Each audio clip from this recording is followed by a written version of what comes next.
Jérémie, chapitre 37.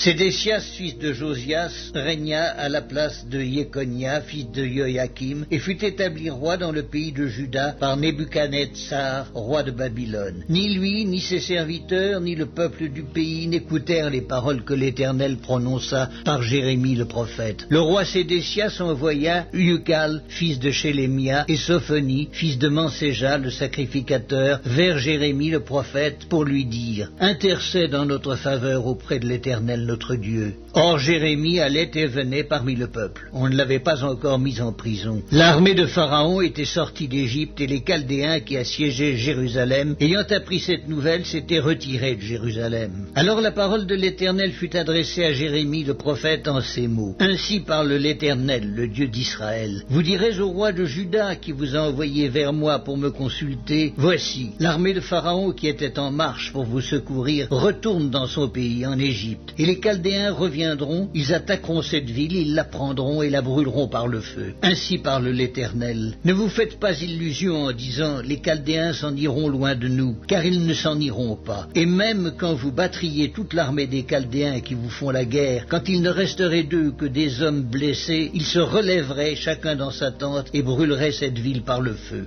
Pendant que l'armée des Chaldéens s'était éloignée de Jérusalem à cause de l'armée de Pharaon, Jérémie voulut sortir de Jérusalem pour aller dans le pays de Benjamin et s'échapper du milieu du peuple. Lorsqu'il fut à la porte de Benjamin, le commandant de la garde nommé Yiraïa, fils de Shélémia, fils de Hanania, se trouvait là, et il saisit Jérémie le prophète en disant « Tu passes aux Chaldéens ?» Jérémie répondit « C'est faux, je ne passe pas aux Chaldéens. » Mais Yiraïa ne l'écouta point. Il arrêta Jérémie et le conduisit devant les chefs. Les chefs, irrités contre Jérémie, le frappèrent et le mirent en prison dans la maison de Jonathan, le secrétaire, car ils en avaient fait une prison. Ce fut ainsi que Jérémie entra dans la prison et dans les cachots où il resta longtemps. Le roi Sédécias l'envoya chercher et l'interrogea secrètement dans sa maison. Il dit « Y a-t-il une parole de la part de l'Éternel ?» Jérémie répondit « Oui. » Et il ajouta « Tu seras livré entre les mains du roi de Babylone. » Jérémie dit encore au roi Sédécias